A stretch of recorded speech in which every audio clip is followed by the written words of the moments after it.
The African Continental Free Trade Area is a free trade area founded in 2018, with trade commencing as of 1 January 2021. It was created by the African Continental Free Trade Agreement among 54 of the 55 African Union nations. The Free Trade Area is the largest in the world in terms of the number of participating countries. Since the formation of the World Trade Organization, Accra, Ghana serves as the Secretariat of AFCFTA and was commissioned and handed over to the Obaithe President of Ghana Nana Akufo-Addo on August 17, 2020 in Accra. The agreement was brokered by the African Union and was signed on by 44 of its 55 member states in Kigali, Rwanda on March 21, 2018. The agreement initially requires members to remove tariffs from 90% of goods, allowing free access to commodities, goods, and services across the continent. The United Nations Economic Commission for Africa estimates that the agreement will boost intra-African trade by 52% by 2022.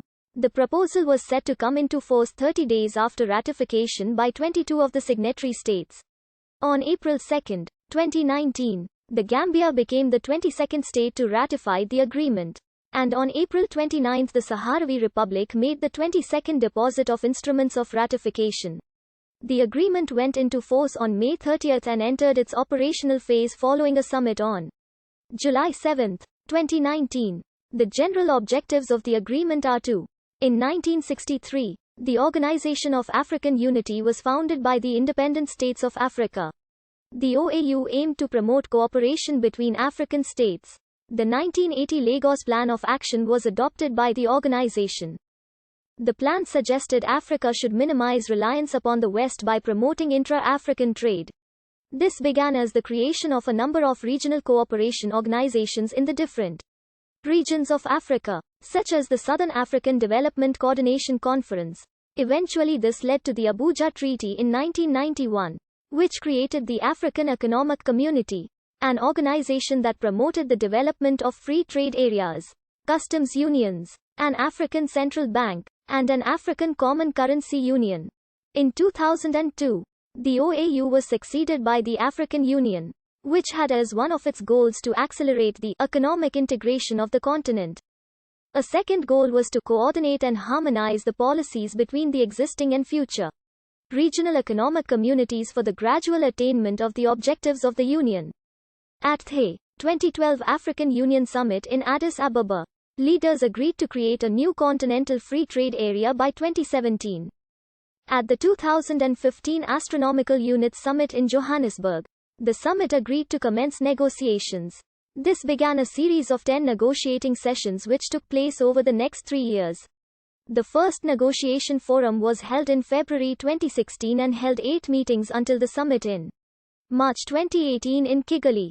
From February 2017 on, the technical working groups held 4 meetings, where technical issues were discussed and implemented in the draft. On March 8 to 9, 2018, the African Union Ministers of Trade approved the draft. In March 2018, at the 10th Extraordinary Session of the African Union on AFCFTA, 3 separate agreements were signed: the African Continental Free Trade Agreement, the Kigali Declaration, and the Protocol on Free Movement of Persons. The Protocol on Free Movement of Persons seeks to establish a visa-free zone within the AFCFTA countries, and support the creation of the African Union Passport. At the summit in Kigali on the 21st of March 2018, 44 countries signed the AFCFTA, 47 signed the Kigali Declaration, and 30 signed the Protocol on Free Movement of People. While a success, there were 2 notable holdouts: Nigeria and South Africa, the 2 largest economies in Africa. One complicating factor in the negotiations was that Africa had already been divided into 8 separate free trade areas and/or customs unions, each with different regulations. These regional bodies will continue to exist. The African Continental Free Trade Agreement initially seeks to reduce trade barriers between the different pillars of the African Economic Community, and eventually use these regional organizations as building blocks for the ultimate goal of an Africa-wide customs union. Negotiations continued in 2018 with Phase 2, including policies of investment, competition and intellectual property rights. In January 2020, Assembly negotiations are envisaged to be concluded. A draft is expected for the January 2020 Assembly. The following institutions were established to facilitate the implementation of the Free Trade Area. As a result of Phase 2 negotiations, more committees may be established via protocols. The AFCFTA Secretariat will be responsible for coordinating the implementation of the agreement and shall be an autonomous body within the system. Though it will have independent legal personality, it shall work closely with the Commission and receive its budget from the The Council of Ministers are